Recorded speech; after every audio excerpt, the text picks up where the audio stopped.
नमस्कार मित्रों, मैंने मीना कौशिक लाइफ स्टाइल नाम से यूट्यूब चैनल चलाया है और इसके पीछे मेरा एक बड़ा मकसद है।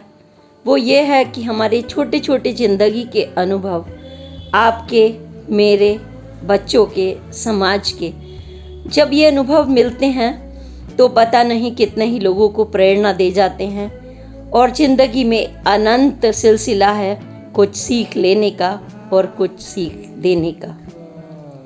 तो मैं आपसे गुजारिश करती हूँ, मैं यही रिक्वेस्ट करती हूँ, प्रार्थना करती हूँ कि मेरी जो भी पोस्ट आए उन पर अपने कमेंट का तड़का ज़रूर लगाएं। वजह यह है कि वह चाहे खान पान हो या कॉलेज के जाने के दिन, टीनेजर्स के अपने पीड़ा हो, सुख हो, दुख दर्द हो, बदतमीजी ना झेलने की कशिश हो या कुछ कर दिखाने का जज्बा हो, हम सब के अंदर कुछ न कुछ अंगड़ाई लेता रहता है। पता नहीं कितने ही एक्सपीरियंस।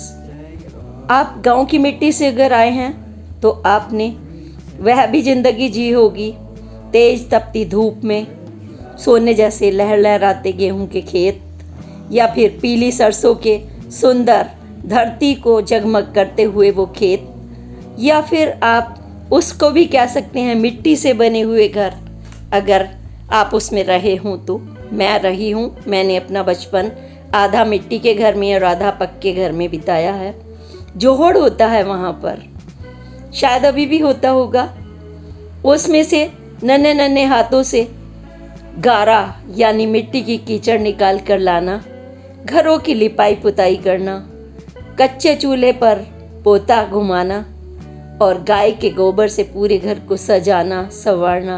और दिवाली पर तो गांव में बहुत कुछ यही होता है। महीनों पहले लिपाई पुताई और उसके बाद वही मिट्टी से घर लीप कर पोत कर फिर हम उसको सजाते हैं और फिर हम उकेरते हैं, अपने नन्हे नन्हे हाथों से सजावट करते हैं, माँ लक्ष्मी की पूजा करते हैं। ऐसे तमाम एक्सपीरियंस होते हैं। और लेकिन फिर भी घर की खुशियाँ हमेशा रही होंगी, भले ही स्ट्रगल के दिन हों, भले ही मिट्टी में हाथ सने हों, भले ही हम रेत में खेले हों या फिर नदीले पहाड़ खेले हों, या हम गिटका खेले हों, या हम कांच की गोलियों से खेले हों, या हम लुका छुपी खेले हों। तमाम हमारे ऐसे अनुभव हैं जो हमारे कण कण मिलकर एक अनुभवों का पहाड़ बनाते हैं और तब हम जाकर बनते हैं एक विराट व्यक्तित्व।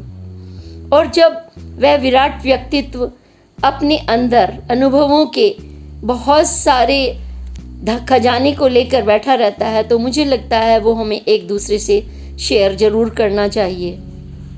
कॉलेज के दिनों में मैथ्स टीचर आपके हाथों पे जब डराया करते थे, लेकिन उस डराने के पीछे माँ बाप सोचते हैं कि नहीं, हमारे बच्चे ने कुछ किया नहीं होगा। कभी यह नहीं सोचते कि टीचर ने हो सकता है किस इंटेंशन से बच्चे को डराया हो, बच्चा स्कूल क्यों नहीं जाना चाहता था, उसके पढ़ाने के तरीके में कोई कमी रही हो, या कुछ और भी गंभीर बदतमीजी हो सकती है। ये तमाम चीज़ें हैं।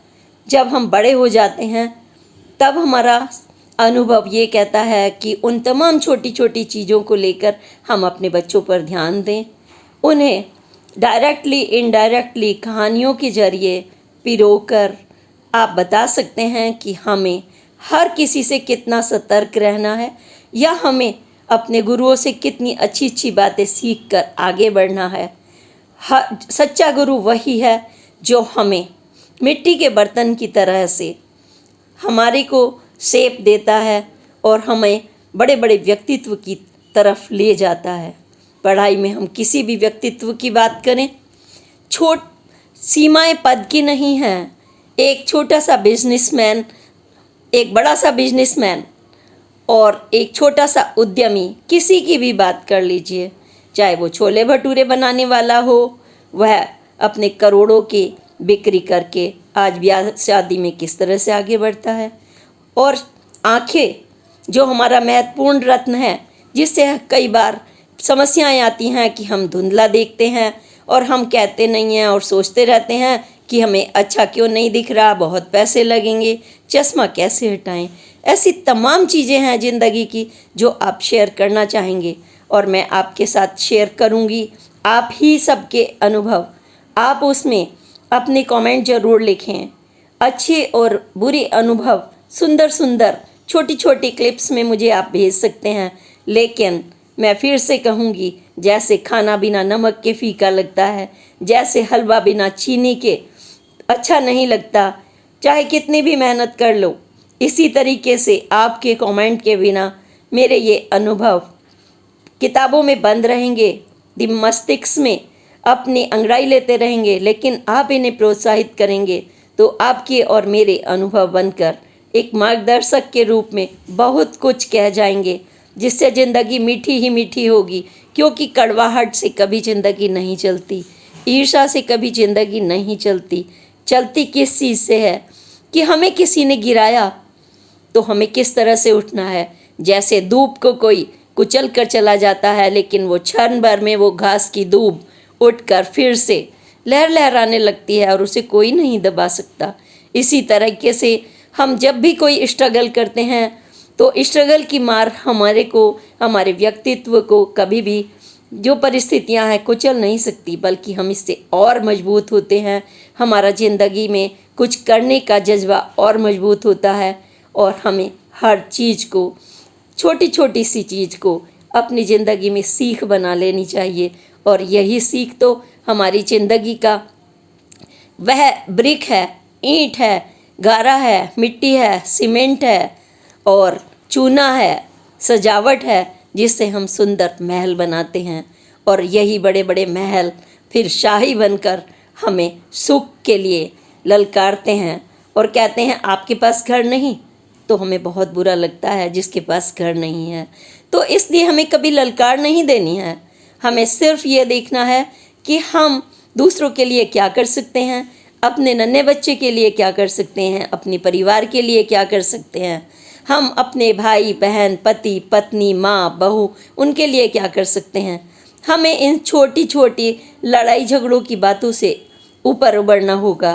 सास बहू के झगड़े नहीं, सास बहू की मीठी खटपट को हम सीख बना लें।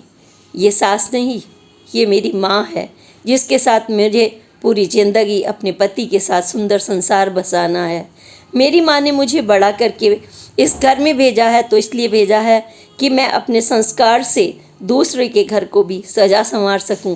और अब वो दूसरे का नहीं, वो मेरा संसार है, वो मेरे भारत का एक एक घर है।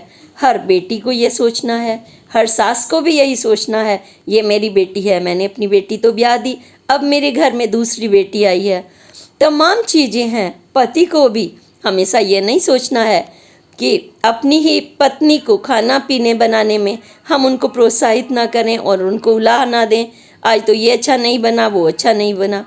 हमें उन्हें प्रोत्साहित करना है ताकि उनके चेहरे पर मुस्कान आए।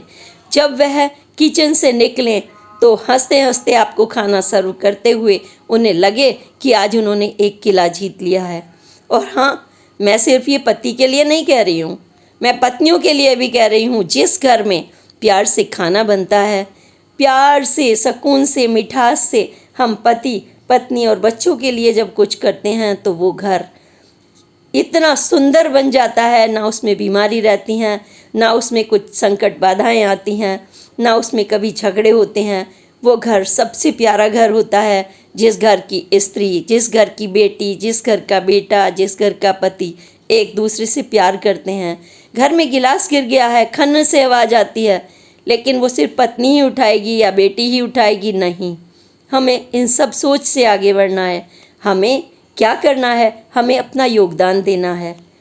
बड़ी बड़ी पार्टियां अपने काम का योगदान देती हैं, आलोचनाएं करती हैं। आलोचना बहुत अच्छी चीज़ है ताकि हम अपनी खराब चीज़ों को सुधार सकें, लेकिन हमें प्रतिद्वंदी बनना है तो अच्छा प्रतिद्वंदी बनना है जिससे हमारे राष्ट्र का निर्माण हो, हमारे परिवार का निर्माण हो, हमारा समाज सुंदर बागवानी की तरह से तरह तरह के फूलों से खिल उठे। आज मैंने इंट्रोडक्शन में बहुत कुछ कह दिया, लेकिन अब मैं चाहूँगी कि आप सब अपने अनुभव मेरे YouTube चैनल पर शेयर करें, लेकिन ना भूलें कि मैं आप ही के अनुभव से जो यूट्यूब चैनल बनाने वाली हूँ उसमें आपके कमेंट के बिना कुछ नहीं होने वाला है। उसमें हर रोज़ आप कुछ ना कुछ प्यारे प्यारे कमेंट ज़रूर करेंगे, तीखे, चटपटे, खट्टे, मीठे। मुझे इंतज़ार रहेगा। जय हिंद, जय भारत। मैं पार्टी से भी जुड़ी हूँ और स्वच्छता अभियान मंडल संयोजक।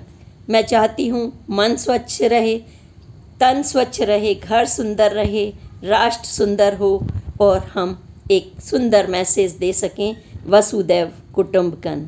जय हिंद, जय भारत। नमस्कार।